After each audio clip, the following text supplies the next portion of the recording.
તો નમસ્કાર દર્શક મિત્રો, જય માતાજી. સ્વાગત છે તમારું આજના એક નવા વિડીયોની અંદર. મિત્રો, બનાસકાંઠા જિલ્લામાં આવેલા સુપ્રસિદ્ધ યાત્રાધામ અંબાજી ખાતે ભાદરવી પૂનમનો મહામેળો ટૂંક જ સમયમાં આવી રહ્યો છે, જે 2024ના સપ્ટેમ્બર મહિનાની અંદર ભરાવા જઈ રહ્યો છે.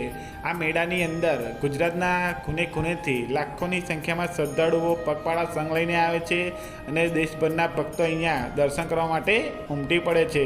મિત્રો, આ મેળો ગુજરાતનો સૌથી મોટામાં મોટો મેળો છે, જેમાં લાખોની સંખ્યામાં શ્રદ્ધાળુઓ માતાજીના દર્શન કરવા માટે પગપાળા સંઘ લઈને આવે છે અને હજારો લોકો અહીંયા માતાજીના શિખર ઉપર ધજા ચડાવવાની માનતા પણ રાખે છે.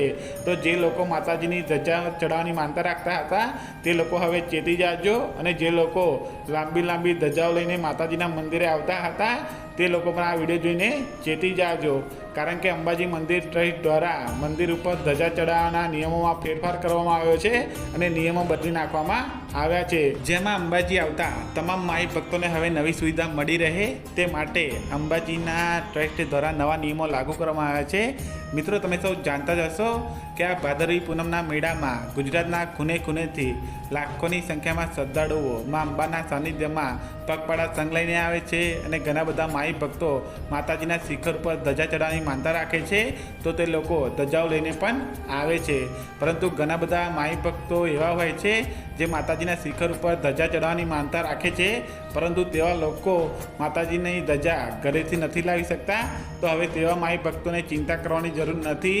હવે અંબાજી મંદિરના ટ્રસ્ટ દ્વારા તેમને નવી સુવિધા આપવામાં આવશે, જેમાં મંદિરના ટ્રસ્ટ દ્વારા તમને માતાજીના શિખર પર ચડાવવા માટે ધજા આપવામાં આવશે, જેમાં 5 મીટરની ધજાના 2100 રૂપિયા, 7 મીટરની ધજાના 2500 રૂપિયા, 9 મીટરની ધજાના 3100 રૂપિયા અને 11 મીટરની ધજાના તમે 5100 રૂપિયા ભરી તમે માતાજીના શિખર ઉપર ધજા આરોહણ કરી શકશો અને તમારી માનતા પૂર્ણ કરી શકશો. જેમાં મંદિરના પૂજારીઓ દ્વારા આ ધજાને પૂજા વિધિ કરી તમારા હસ્તે મંદિરના શિખર ઉપર વાંચે ગાજતે લઈ જવામાં આવશે અને મંદિરના શિખર ઉપર પૂજા વિધિ કરી તમારા હસ્તે આ ધજાને તમે આરોહણ કરી શકશો.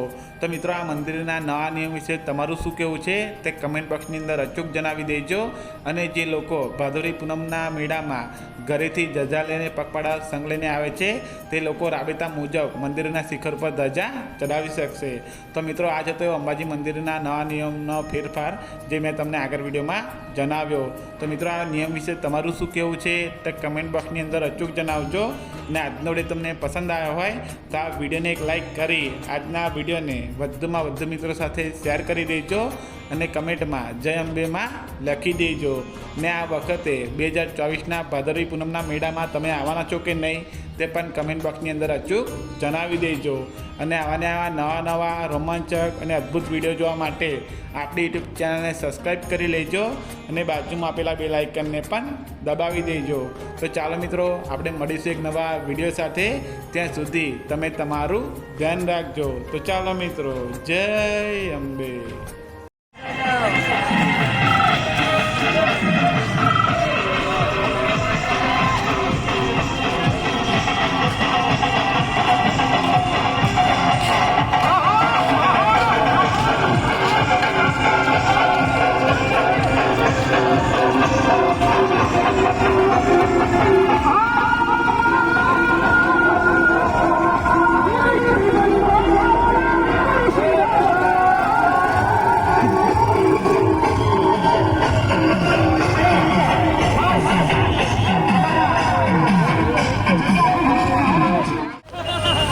બોલ મારી અંબે, બોલ મારી અંબે, બોલ મારી અંબે, જય જય અંબે.